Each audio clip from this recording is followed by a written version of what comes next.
그리스도인이 하루를 살아가면서 홀로 시간을 보낼 필요가 있는 세 가지 일정이 있습니다. 말씀 묵상과 기도와 중보입니다. 묵상하는 삶을 위해 하루 일과표에 이 세 가지 일정이 잡혀 있어야 합니다. 묵상은 더도 덜도 아니고 각 사람마다 말씀을 읽고 자신과 다른 사람들을 위해 기도하는 것을 늘 가까이 하도록 도와줍니다. 그 외에 별다른 목적은 없습니다. 영적인 실험을 하는 시간이 아닙니다. 하지만 무엇보다 이 세 가지는 하나님께서 우리에게 쉬지 않고 행하기 원하시는 것이기에 이를 위한 시간을 반드시 정해두어야 합니다. 묵상의 시간은 우리로 하여금 부질없고 끝모를 고독의 심연으로 빠져들지 않게 하고 대신에 말씀과 홀로 있도록 도와줍니다. 그래서 고독한 중에 서 있을 흔들림 없는 반석이 되고 내딛는 발걸음을 안전하게 인도해 줄 안내자가 됩니다. 개인적으로 성경 말씀을 묵상할 때는 한 주 내내 붙들고 살아갈 짧은 분량의 본문을 선택해서 집중합니다. 묵상하는 동안 그리스도에게 사로잡힌 자의 신분으로 살아갈 오늘 하루를 위해 각자의 형편에 맞게 주실 약속에 대한 기대와 함께 주신 말씀을 읽어나갑니다. 하나님의 말씀은 믿음의 공동체만을 위해서만이 아니라 또한 우리 자신을 위해서도 주어집니다. 우리의 마음 깊은 곳으로부터 감동이 있을 때까지 특정 절과 단어 앞에 자신을 계속해서 드러내도록 합니다. 이렇게 매일 말씀을 읽는 것은 예를 들어 학식이 많지 않은 촌부도 매일 하는 가장 기본적인 일과입니다. 바로 하나님의 말씀을 우리 자신을 위한 하나님의 말씀으로 읽는 것입니다. 개인적으로 말씀을 묵상할 때는 본문 전체를 대상으로 삼지 않아도 되겠습니다. 이보다는 한 절 아니면 특정한 단어에 매달리는 것이 좋을 듯 합니다. 한 절이나 한 단어라 해도 그 말씀이 우리를 붙들고 놓아주지 않으면 어떻게 빠져나갈 도리가 없습니다. 묵상을 위해 따로 떼어놓은 짧은 시간 동안 우리 마음을 넘치도록 채우기에 아버지나 사랑이나 자비나 십자가나 성화 혹은 부활 같은 단어들로 충분하지 않습니까? 묵상하면서 떠오르는 생각과 기도를 굳이 말로 정리하려 애쓰지 않아도 될 것입니다. 침묵 속에 생각하고 기도하는 것은 오직 하나님의 말씀을 들음에서 나고 그렇기에 말로 드러내는 것보다 대개 유익이 많습니다. 짧은 묵상 시간보다는 전 생애에 걸쳐 자신을 돌아보아야 합니다. 우리의 시선을 오직 하나님 말씀에만 고정시키고 그 말씀으로 만사를 형통하게 주관해야 합니다. 말씀을 묵상하면 자연스럽게 기도하게 됩니다. 가장 확실하게 응답받는 기도는 성경에 기록된 하나님의 말씀을 인도함을 받는 기도, 즉 성경 말씀에 뿌리박은 기도입니다. 이런 기도를 드리면 자기가 파놓은 허무의 구덩이에 스스로 빠지는 일은 생기지 않을 것입니다. 기도는 다른 무엇이 아닌 하나님의 말씀을 받겠다는 의사표현이고 더 나아가 자신의 어떤 상황과 일과 결정과 죄와 유혹 가운데서도 말씀으로 말씀하시도록 듣겠다는 의사표현입니다. 합심 기도 때 차마 아뢰지 못한 은밀한 것들을 하나님께 아뢰일 수 있습니다.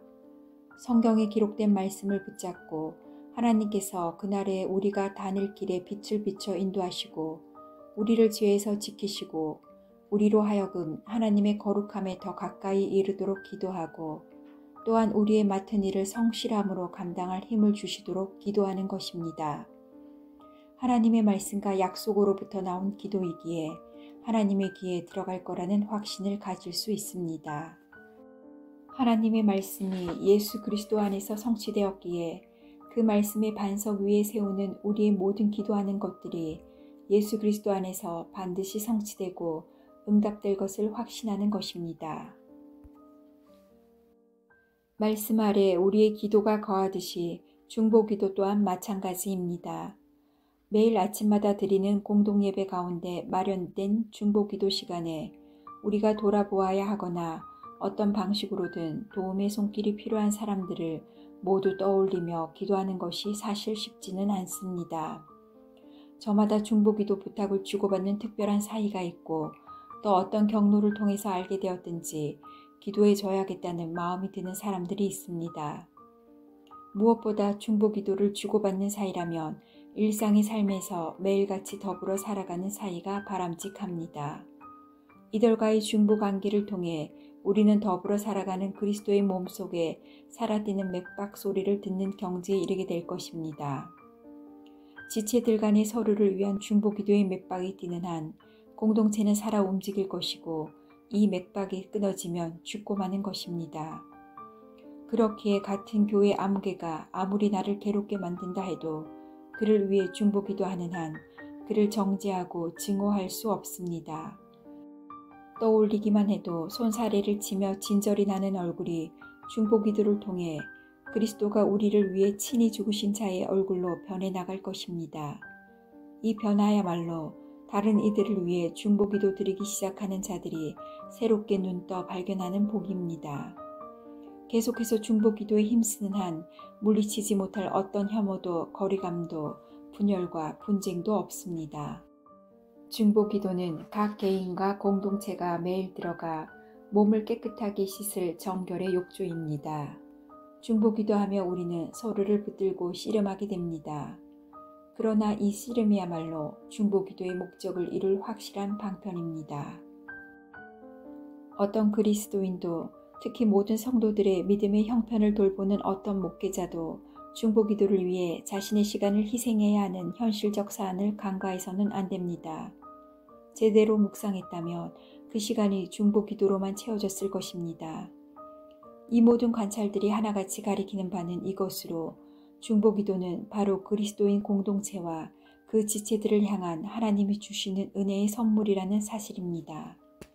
왜냐하면 중보 기도를 통해 하나님께서 우리 한 사람 한 사람을 그 가치를 다 매길 수 없는 귀한 제물로 받으시고 우리는 이로 인한 기쁨을 받아 누리기 때문입니다. 중보 기도 드리는 바로 그 시간이 하나님과 성도의 몸된 공동체 안에 속한 자가 매일 새롭게 맛보는 기쁨의 셈이 될 것입니다. 말씀 묵상과 기도 그리고 중보 기도에 대한 고민은 결국 하나님 앞에 우리가 마땅히 수행해야 할 직무와 관련된 것이고 또 이 직무 속에 하나님의 은혜가 발견되기 때문에 매일 밥을 먹듯 하루의 일정 가운데 시간을 정해두고 이 세 가지 직무에 대한 훈련이 이루어져야겠습니다.